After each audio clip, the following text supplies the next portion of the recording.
Hello friends, मेरा नाम prince Roy है। मेरे चैनल का नाम ओपन किस्मत है। जी हाँ, थंबनेल तो आपने देख ही लिया होगा कि हमारी जो बेटियां हैं उनका हुनर कैसे उनकी पहचान दिलाएगा, किस तरीके की हमारी गांव की जो बेटियां हैं वो आगे बढ़ेंगी, किस तरीके से वो एक आसमां को की बुलंदियों को छुएंगी। और आगे और ये भी बताऊंगा कि कौन से उपाय हैं जिनसे हमारे गांव का विकास हो सकता है। गांव में जो बेटियां पढ़ने जाती हैं वो कैसे शहर की लड़कियों की तरह बहुत आगे जा सकती हैं, जिससे उनके पंख खुल सकें, वो आगे बढ़ सकें। तो इस वीडियो में आपको कुछ उपाय बताऊंगा जिससे हो सकता है अगर कुछ ये बदलाव हो जाए या कुछ ऐसा सिस्टम बन जाए तो हमारी जो गांव की बेटियां हैं उनकी ज़्यादा से ज़्यादा तरक्की हो पाएगी। वो कभी मजबूर नहीं रहेगी, वो सेल्फ डिपेंडेंट हो जाएगी। तो इससे नारी सशक्तिकरण को बल मिलता है। तो आज नारी सशक्तिकरण के बिहाफ पे मैं आपको कुछ उपाय जो मैंने सोचे हैं, शायद में भी ये सही हैं, फ़िलहाल तो ये सही है, तो मैं इसके बारे में आपको बता रहा हूँ जिससे नारी का सशक्तिकरण हो सके। देखिए, हमारी जो भारतवर्ष है इसकी जनसंख्या का 83% गाँव में निवास करता है। तो गांव में जो शिक्षा का स्तर है ये तो आप जानते ही हैं कि गांव में जो शिक्षा का स्तर वो शहर की अपेक्षा जो है ज़्यादा डिजिटल, ज़्यादा एडवांस नहीं है। भाई शहर में तो क्या है कि हर चीज़ हो जाती है, स्कूल्स हैं, मल्टी फैसिलिटी वाले स्कूल्स हैं, इंग्लिश मीडियम है, सब कुछ है, एवरीथिंग यहाँ मिल जाती है। बट गांव में जो शिक्षा का स्तर है वो बहुत कम है। तो उससे क्या होता है कि गांव की जो लड़कियां हैं, जो बेटियां हैं, उनको वो सारी चीज़ें या तो लेने के लिए शहर जाना पड़ेगा या फिर जो है गांव में उस चीज़ का स्कोप उतना है नहीं, वो चीज़ें अवेलेबल नहीं है जिनसे वो आगे बढ़ सकें। तो इन चीज़ों के बारे में बता रहा हूँ। तो होता क्या है कि हम आपको इस बारे में बताना चाहते हैं कि जैसे जो ग्रामीण एरिया है वहाँ पे जो शिक्षा का जैसे संस्थान हैं, स्कूल्स हैं, कॉलेजेस हैं, तो उतना वो विकसित नहीं है जहाँ पे बहुत सारी चीज़ें फैसिलिटी हो पाएँ। तो मेरा मानना है ये कि शिक्षा प्रशासन या कॉलेज या स्कूल, अगर ग्रामीण एरिया की बात है, ये ग्रामीण क्षेत्र में अगर जो विद्यालय है, जो स्कूल्स हैं, जो कॉलेजेस हैं, अगर वहाँ पे पढ़ाई के साथ साथ कुछ अलग से एक्टिविटीज़ कराई जाएं, जैसे सिंगिंग हो गया, डांसिंग हो गया, कैलीग्राफी है, वीडियोग्राफी है, फ़ोटोग्राफी है, ऐसे ही पता नहीं बहुत सारे जो है हॉबी कोर्सेज़ हैं, सिलाई है, कढ़ाई है, बुनाई है। तो बहुत सारे जो अतिरिक्त एक्टिविटीज़ हैं, इनसे हमारी जो बेटियां हैं कुछ अपने सेल्फ डिपेंडेंट हो पाएंगी।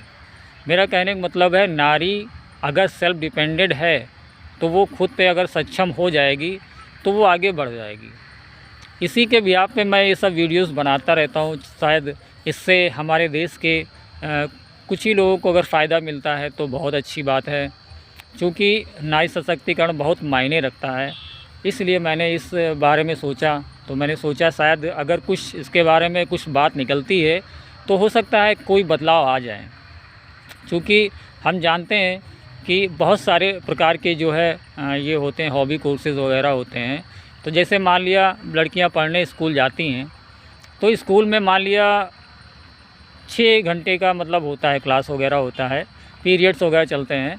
जैसे मान लिया 1-1 घंटे का जो भी लेक्चर्स होते हैं या फिर जो कक्षा चलती है, तो उसमें क्या होगा कि भाई 2 घंटा या 1 घंटा लास्ट का, जो लास्ट का 1 घंटा या 2 घंटा है, उसमें वो वाली एक्टिविटीज़ के बारे में बताया जाए। जैसे किसी को डांसिंग में जाना है तो लास्ट के जो है 1 घंटा अपने डांसिंग वाले में चले गए, सिंगिंग वाले सिंगिंग में चले गए, और एक्स्ट्रा एक्टिविटीज़ वाले उसमें चले गए। मान लिया वीडियोग्राफी है तो उसके टर्म कंडीशन किस तरीके से वो बताएगा जो टीचर्स होगा। तो हर एक चीज़ का अलग अलग टीचर्स होएगा, वो उनको उसके बारे में बताएगा कि उसमें वो परफेक्ट कैसे हो पाएंगी। तो धीरे धीरे जब वो क्लास चलती रहेगी, जैसे साल है चलता रहेगा, तो धीरे धीरे उनका वो एजुकेशन, मान लिया जिसमें उनका इंटरेस्ट है, मान लिया किसी को टैलेंट है सिंगिंग में, मान लीजिए किसी को सिंगिंग में ज़्यादा इंटरेस्ट है किसी लड़की को, और वो चाहती है कि वो आगे चल के अच्छा गा सकती है, तो उसको इम्प्रूव करने के लिए उसे सिंगिंग क्लास देनी चाहिए। किसी को डांसिंग आती है तो उसको इम्प्रूव करने के लिए डांसिंग क्लास में देना ज़रूरी है। किसी को वीडियोग्राफी अच्छी आती है, तो मल्टी टैलेंट होते हैं अलग अलग, तो उन टैलेंटों को पहचान के उनके हिसाब से उनको जो है एजुकेशन के साथ साथ ये एक्स्ट्रा एक्टिविटीज़ का करने का मौका उनको मिलना चाहिए। तो इससे फ़ायदा ये होगा, जो हमारे भारतवर्ष में जो लड़कियां हैं, जो बेटियां हैं, वो आगे इसका कुछ बेनिफिट पा पाएंगी। मान लिया सिलाई सीख लिया तो भाई नौकरी मिली या नहीं मिल पाई किसी रीज़न वजह से, या फिर हो सकता है कि कभी ऐसा वक्त आ जाए, तो वो कम से कम कुछ ना कुछ सीखी हुई हैं तो कुछ कर पाएंगी।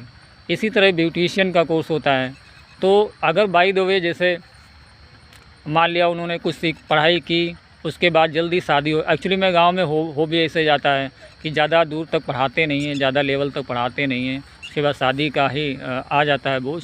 तो उसमें क्या होएगा कि कम से कम अगर उसने कुछ सीखा होएगा, तो अगर कोई स्थिति आती है तो वो सेल्फ डिपेंडेंट रहेगी, खुद में आत्मनिर्भर हो जाएगी।